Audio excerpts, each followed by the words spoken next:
Hey, what's up? I've got some more lore content for you guys. As we say goodbye to this patch, I wanted to document the 3 best decks of the format. That way, if they're left unnerfed, we have a strong starting point for the next patch. It's also really interesting to see how the meta has evolved over the past couple weeks. Let's see what the strongest decks of patch 4.1 are, shall we? Welcome to Meta Report. And starting us off as the best deck of the patch, we have Leona Kayle. Boasting a win rate of 56.63% and a play rate of 4.85%, it is not only super popular, but it is super powerful. Its best matchups include Teemo Kate, Pyke Rek'Sai Lurk, Seraphine, and also the Ionia Alawi deck that I've covered before. Now the worst matchups are Leona Aesol Dragons, Ezreal Annie Control, Gnar Nora, and also Teemo Trist Gnar. So getting into the list specifically, this is a very aggressive mid-range style deck that wants to play a very strong unit on each turn, creating a lot of pressure and attack value, and then try to swing through the game that way. It wants to win completely on board in typical Daybreak fashion. And starting us off with the numbers, we have triple Crimson Pigeon and triple Rearguard. Now these are staples in aggressive Noxus decks, so these are auto-include here. Next we have double Ravenous Flock as a little bit of tech option to deal with some units that survive combat, and maybe some self-damage stuff as well. Really nice in the mirror. So like, let's say the opponent plays Crimson Pigeon on something, so it damages it, then we can use Ravenous Flock to finish it off. Really good against like Sun Guardian and stuff like that. Next we have our Solari Soldier, the last 1-drop, really strong unit, also procs Daybreak to help us level Leona later. Double Pale Cascade for draw and cycle. Don't want to run too much of it because it's kind of hard to float too sometimes, but in the instances where we can use Pale Cascade for combat or to protect from removal, it's also really nice to draw a card if we Nightfall it. Next we have Solari Shield Bearer, Solari Sunhawk, and Twilight Protector as our 2-drops. All very powerful, all Daybreak cards, so that is furthering our Leona level up win condition, which we'll get to later. Next we have Double Might. This way we put a little bit of attack pressure in. So the difference between this deck and the previous Sunburn deck that was popular last meta with Katarina as second champion is this deck has dropped Burn. There is no Noxian Fervor, there is no Decimate. So the way that we actually get to our lethals is winning on board, like I mentioned earlier, getting in a lot of attack pressure, and then using Might as a big overwhelm win con. So that is in here at a quick 2 of. Next we have Triple Sun Guardian, which is probably one of, if not the best card in the deck. We use it as a 3-mana 3/4 on summon, and then if you Daybreak on turn 4, 5, 6, this continues to ramp and get out of control. Really scary card, great Might target as well. Next we have Wandering Shepherd. This is a little bit of an interesting card. It's because we can try to get to Scout Weapon, which is really good, and we can also get to Overwhelm Weapon, so we have a permanent Might type effect on our big units. Again, we want to translate our big units into lethal because that's pretty much what we're playing for, our attack pressure, so this card also helps with that. Next we have Kayle. Kayle is one of our champions. She gains attack over the course of the game when you attack with increased power allies. That includes the Crimson Pigeon, that includes the Solari Soldier, and also Twilight Protector and buffing anything and Sun Guardian. So there's some innate synergy here. We're just going to have a nice big Kayle, really good Might target, gives units power on summon, so we keep the attack pressure up. Really scary. She levels, sometimes. It's not super important that we try to get her to Empower 16 or anything. She is just nice as like a big pressure tool. Think of it like Garen, just a turn 5 beat stick, and then also can level and has Overwhelm innately. She's great with the weapon if we use Wandering Shepherd on her in the late game, and just really nice overall. Next we have our other champion, the more important one, Leona, who we're trying to level over the course of the game with the Daybreak stuff. If she's leveled and we also have Ravun on the board, then every time we play a Daybreak unit, and this can be multiple times a turn if we have Ravun set up, we just do stun, stun, stun, and then the opponent can't block, and we push all of our damage directly in the face. Next we have Ravun, who I just mentioned is a combo piece. Makes it always Daybreak, so whenever we play multiple Daybreak cards, we just stun multiple times a turn. Really scary, especially in conjunction with like Sunhawk in the late game. That's 2 stuns for 1, so yeah, that gets out of control. And you know how I mentioned earlier, we don't run Katarina anymore? Well, that is because we replaced her with her leveled up version, which is Shunpo. Deal 2 damage to an enemy, then Rally. So we have Noxus Rally, right? That's also deal 2 to an enemy, which we can lower Overwhelm value. We can finish something off that would normally be a blocker. So this is a really scary card to come up and close out the game for us. And that's it for the deck rundown. Now here's a live commentary game so you can see how the deck plays out. I'll be giving context to why I'm playing certain cards, and hopefully it gives you a good feel on how to play the deck. And for the example game, we have the Alawi Ionia deck. which when we check the matchup spread, we learned that this is a good matchup for us, so let's play accordingly. We have Crimson Pigeon on 1, we do have Sunhawk, Sun Guardian on attack 3, this is really good, and Wandering Shepherd. We could actually play that on defense 4 on our Sun Guardian, so this looks like a very keepable hand. I'd rather see a different 2-drop than the Sunhawk, because if they don't play anything, then we don't get stun value, but we do curve, and we do play Daybreak in the early game, which is nice. We love that. So we're going to go ahead and play Crimson Pigeon on attack 1. They probably match us with Idol or nothing, so we'll get in 2 damage. Bonk. Honestly, we can pass turn 2, because again, we won't have Sunhawk value. That way we float Pale Cascade mana, so we have it for the rest of the game. Really nice for us. Hired Gun. Okay, that is now showing we should Sunhawk. That way we protect our Pigeon. This is good. They gave us a reason to play the Sunhawk, so I'm happy about that, but we were equally okay with just passing and then holding Pale. Let's go ahead and play Sun Guardian on attack 3, as it is the best turn to play this card, so we can start getting it amped up. Quick 3 mana 3/4, and then whenever we play more Daybreak, again, it will continue to grow and be a threat for them. So we currently have 2 different must-remove units. Go ahead and damage the Sunhawk. This gives them a good value trade, but we do not care. We want our units to be undamaged and able to trade over the 3/2. So we'll swing like this. Lower Sunhawk to buff this.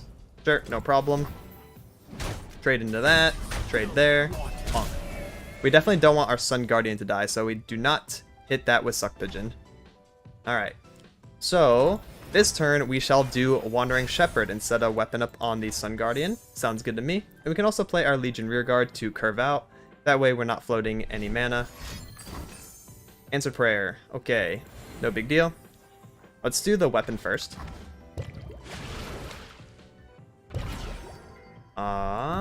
Boom. What we got? Quick Attack and a Fearsome. Quick Attack is obviously very good. So is Fearsome. Let's do Quick Attack. I feel like they're going to have Fearsome blockers and they're just going to chump. Quick Attack is a lot nicer because we get to preserve the HP on the trade back. Block here. They probably have, what, Twin Disciplines or something? I'm kind of down to sacrifice my Wandering Shepherd to get a Twin or something like that, like a buff. That's fine. There it is. Sounds good to me. Bonk. And we'll play our Rearguard to curve out. Then we can play Twilight or Sunhawk. Probably Sunhawk, so we just have really good attack pressure this turn. Then Crimson Pigeon, and then we'll decide Protector or Pale Mana.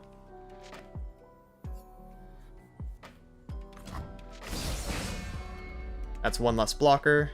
They have 5 unit mana if they want to set up something big to block with. Hired Gun. Alright. Pigeon.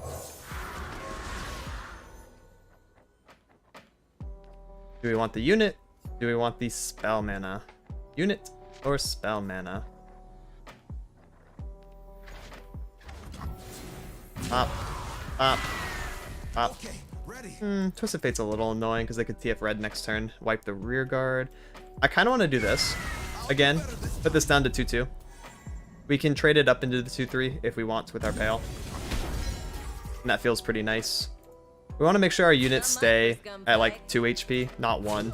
So we don't give them a good TF red at any point. Yep. This looks correct, so we'll do the Pale. Trade up. Our unit lives. It goes down to 1 so it can die to TF, but hey.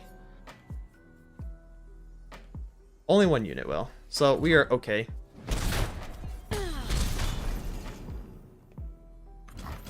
Ravun. He's also a resource generator for us. Something I forgot to mention in the deck profile is that on Daybreak he creates a random card, so he can kind of be a refill tool.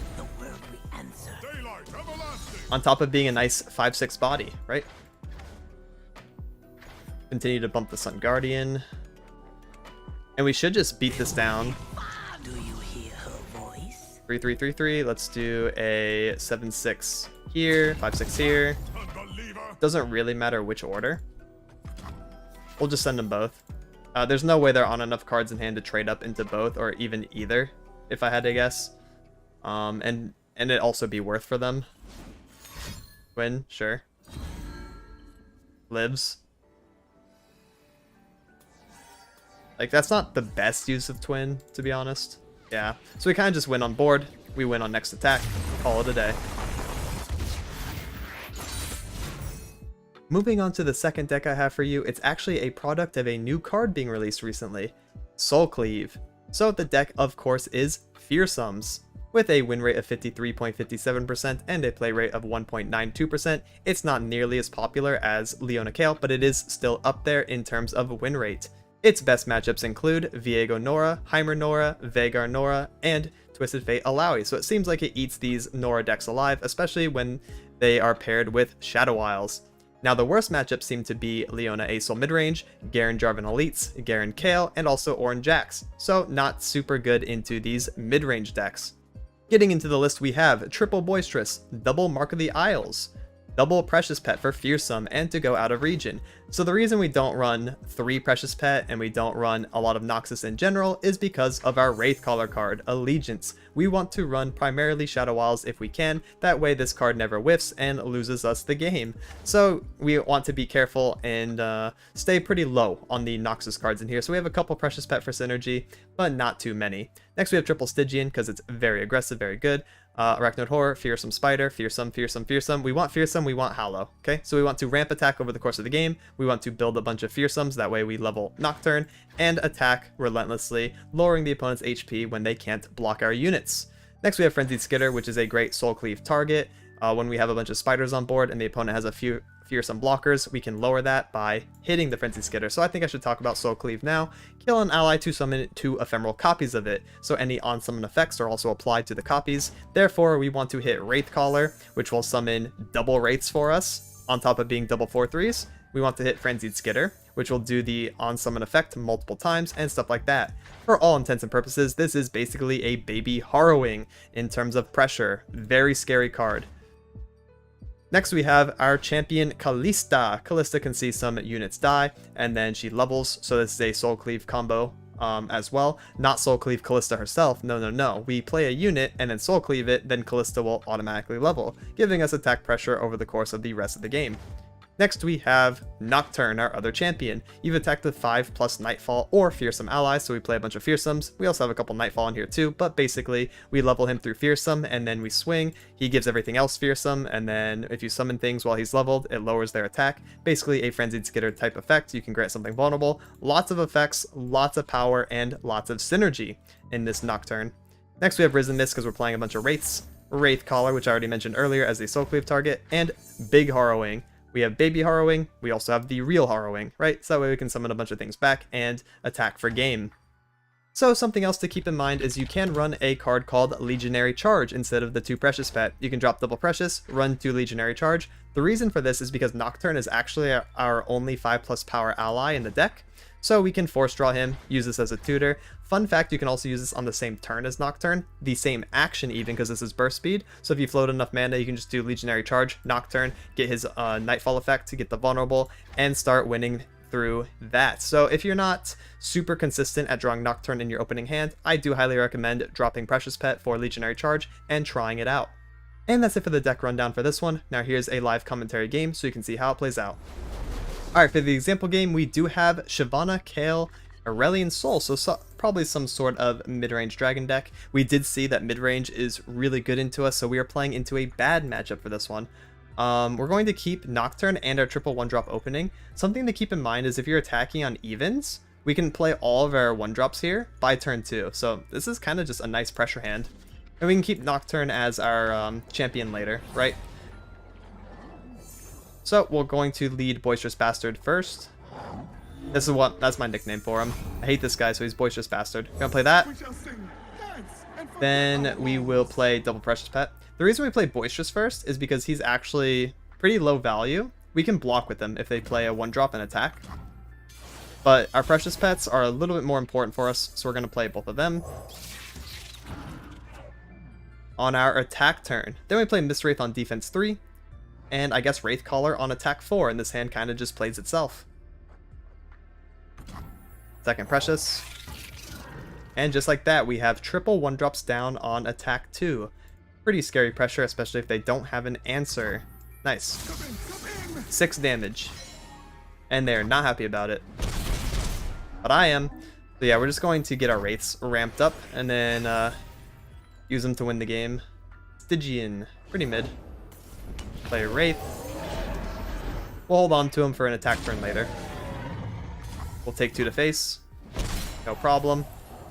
And then we play Wraithcaller first action 4, which gives us a full board. Yep. We're fine even attacking into Shyvana because our pressure is insane. Pop, pop. No Hallow in Grave, so attack order doesn't matter. Just full send it. Our Nocturne is now leveled. Yep. Look at all that damage. Probably 2-3-2-1. That way the Wounded White Flame lives, gets a Fury proc. And they prevent 2 damage to face. We could actually kill them through Unspeakable Horror, by the way. Okay. If they full took, we could actually kill them with double Nocturne, which is really funny. That almost never comes up, but hey.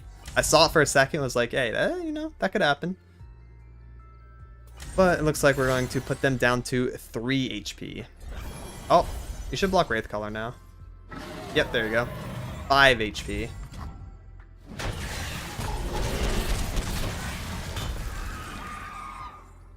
Looks good. Alista. That's pretty nice here. You think we just feed her to Screeching Dragon? I kind of think so. Yeah. I can't really play her next turn. I need to play Nocturne. Here you go.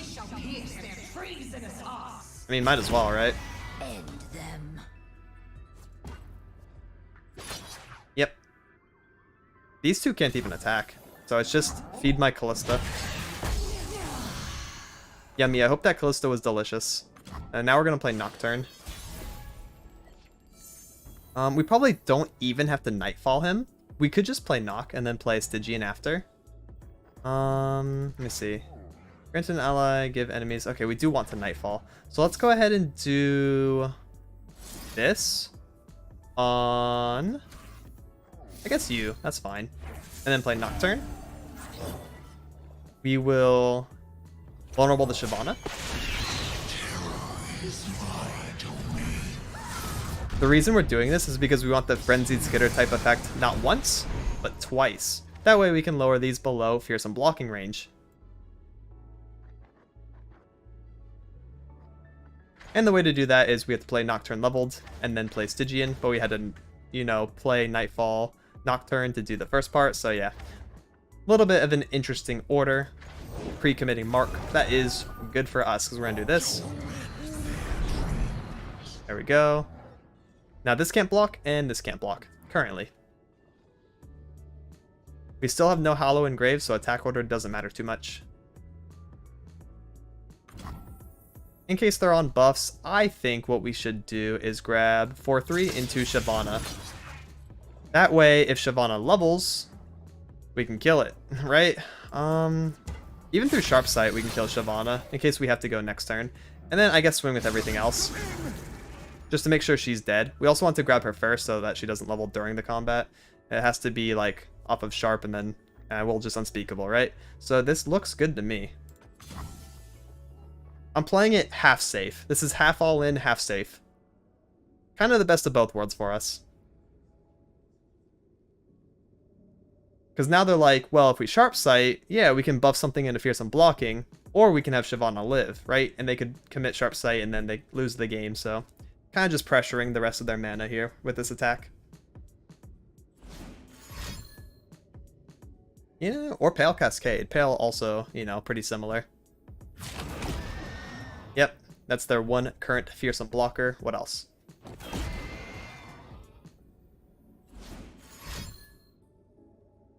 I wonder if single combat could come down. That'd be interesting. They can't block and then commit the single, though. So it has to be Sharp Sight or Pale Cascade. There's the Pale. That blocks Nocturne. And got him. So we're good either way. Wow, we won a bad matchup, actually. Alright, so the last deck I have for you is definitely one I'm not going to be good at, so please bear with me. This is Tristana Control. With a win rate of 53.32% and a play rate of 1.59%, it seems to be a premier control deck in the meta. It's got good matchups into Teemo Kate, Zed Hecarim Shark Chariots, Garen Kayle, and Lurk. With its bad matchups being Leona Asol. Wow, all three of our decks actually just lose to Leona Asol Dragon midrange type shenanigans, so that's really interesting. Also, Kalista, Scion, Nocturne with the Soul Cleave combo, Jace Lux, and Kayn Aatrox. Okay, so looking at the list specifically, we have two core components. One is control spells. Two is units that summon other units or units that generate other units. We want to just be a value-based control deck. We want to outvalue the opponent, have more cards than them, use ours more efficiently, generate new ones. That's pretty much the premise. So we have triple group shot for a little bit of removal. If we go wide, it's a bit stronger. 2 Quietus, 3 Teemo. Teemo's kind of in here just as a multi-region follower and to get early damage in. Not really super useful. It's just here to help level Trist and also be a 1/1 that's elusive, kind of annoying. Next we have Double Glimpse for draw and cycle. Grandfather Fae, which generates us a Hungry Owlcat, a really good defensive unit. 8 Spike, another removal tool. Minion, which is a reoccurring unit. When it dies, we get to replay it again the following turn if we want to. Pokestick, of course, as this is premium. Vandal City card, super good in control, really good all around, auto include. Vandal City Mare. Next we have Tristana, who was recently buffed to have impact. So Tristana is actually one of our primary win cons of the deck. I would say the first win con is just control, right? Just remove all the opponent's units, make them surrender. If we do actually have to play into the mid late game, we have a ramping Tristana who's going to get attack over the course of the game from us playing multi-region followers, and we just atrocity her directly into face, right? That is going to be our second win con, is that this thing is like Nautilus levels of power later on, and then we just use her for pressure, attacking. Maybe we give her overwhelm weapon, or we just atrocity her in the face and call it a day. Fun side note is multiple copies of Tristana actually turn into a removal spell that we hard run, but is also just really good in general, so this is more removal. Wandering Shepherd for weapon, Aloof Travelers to kill some of the opponent's cards, maybe some of their top end win cons, draw us more cards. Delicious. Buster Shot, more removal. Vengeance, more removal. And Atrocity, again, as our secondary win con. That about wraps it up for this one. Now here's a live commentary game where you can see how it plays out. Wish me luck, because I'm not good at control. Alright, for the example game, we have Shark Chariots. I do believe this was a good matchup on our list, so that is fantastic. We can kind of just remove their units on summon and prevent their ephemerals from attacking, so they can't get sharks back, is essentially how I believe this matchup is going to go. We could full keep, even use Hate Spike to kill our Teemo to kill their Soul Shepherd. That's probably worth for us. I cost 2 less if you have Tristana or if you play cards from 4 plus regions. Alright. And we try to go for the discount at some point too. Nothing like the great outdoors. Teemo on 1 because we're gaming. We will... Oh wow, double Teemo. We're really gaming. Armed and ready. Let's just get our attack in. More mushrooms. Float some mana. We want to play very passive, we want to play very safe, we want to play very reactive with our removal spells. Yep. Dying round end anyways. Now that Shark Chariot's in the grave, it will come back whenever they attack with an ephemeral unit. Therefore, we want to prevent that. Do not let them attack with ephemeral unit. Do not fear the shrouded path. Well, this is pretty great for us. They're on 1. You think they're on Mark of the Isles? That'd be kind of scary. Let's just do Hate Spike. Hate Spike is a lot better for us than Buster Shot. Because we can just replay the Teemo, give it a Husk. If they're on Mark, we can match with Pokey very easily. Into darkness. Impact. Hey, okay, Impact Teemo's really good. I can already see why we're solid into this matchup. We also have Vengeance for Hecarim. So we kind of just... Oh, I see it now. We are really strong. Okay. I'll play Teemo. Reporting in. It doesn't even die to Vile Feast if they run it. We just have this really annoying Teemo now. Very cool. And another Buster Shot. Swiftly. Infinite removal. Get those shrooms in. Field Musicians. That's a pretty interesting card. Let us put it down to 1 HP and then try to finish it with Pokey. We don't want to pre-commit both in case they're on like twin disciplines or something. It doesn't really matter. It's just like we're in a position to play it one action at a time. Because if they pre-commit twin, then we're like, oh, we don't even have to pokey then, you know? If they do not, they hold a Nopify. Alright. Sounds good. Get some extra mana out of them. And then we'll just pokey again. Each round, once you've summoned 3 other allies, refill your spell mana and draw 1. And we have Teemo level. I guess we're playing a Teemo deck in disguise. I had no idea. Dragon Ambush. Pokey. And that's it. We'll just take all the damage.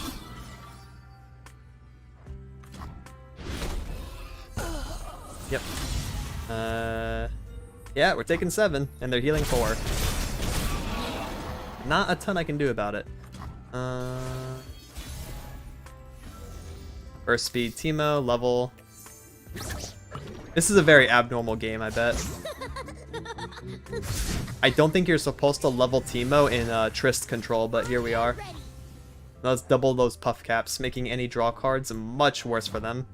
Bonk. Hecarim comes down, we Vengeance on sight. Hecarim comes down, we Vengeance on sight.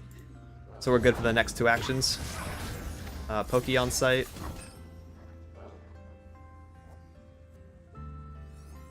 For no real reason, I just don't like it. Glimpse of Beyond. We can prevent draws. I actually think this is worth Vengeance number 1. Because they're obviously not on Hecarim, they would just whip them out. So us preventing draws, very good. Especially since we're on second Vengeance. Just making sure they stay pretty far behind. We are resource-based control first and foremost. Okay, I've drawn 4 Teemos this game, hello. I'm gaming. Pass.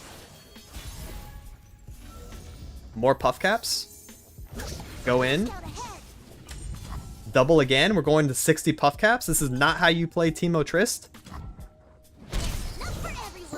But Tempo does things differently. Okay, they're passing. So are we. I don't want to play Grandfather Fay because then they get actions. I'd actually rather just take the pass right away, you know? I feel like that's more annoying for them for some reason. What, are we gonna get Harrowinged? Ain't no way. Forgiveness, we must commit all. Yeah. Embrace your fate, as I have I'll do Grandfather Fay. Because I don't think they're doing next action attack. Ain't no way. I would never believe it. It's gotta be something though. What are they playing? Where's your Hecarim? They need Hecarim for sure. Fading. Just run it back. If you do not have a part to play, Alright, just run it take back. one. Sounds good. Owlcat.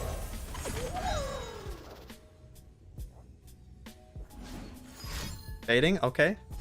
You can't run it back because I have a spell shield, so that's not gonna work. Our purpose calls to us. Let's go ahead and Buster Shot one of them. Slow it down a little bit. So yeah, their hand was bricked up. They're just on like infinite fading memories. Memories Cloak. What? Pick an ally being targeted by enemy fast slow. So mini deny. Oh, okay, that's fine. Not the super big deal for me. I will make this right. Not the super big deal. Twin aggressively? That's an interesting choice to pre-commit twin, because I'm just gonna do this.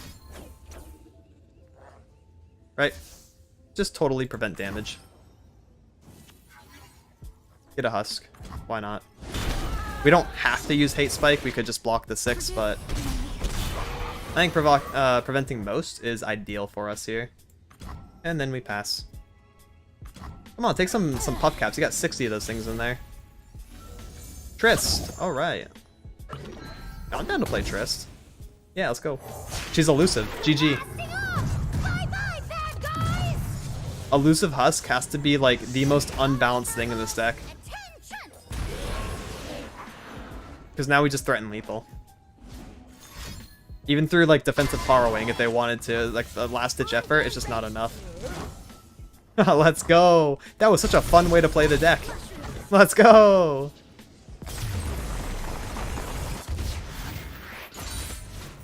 Overall, I believe that these 3 decks definitely shaped what the meta was for this entire month, and I'm pretty excited to see what the patch notes are going into the next patch. I'm pretty curious to see what the meta is going to be and how these decks specifically are going to be affected. Are these decks going to get nerfed at all? Are these decks going to stay really strong even if they do get nerfs, right? It's important to consider this stuff going into the next patch. That way we have a great starting point on what is good and what isn't.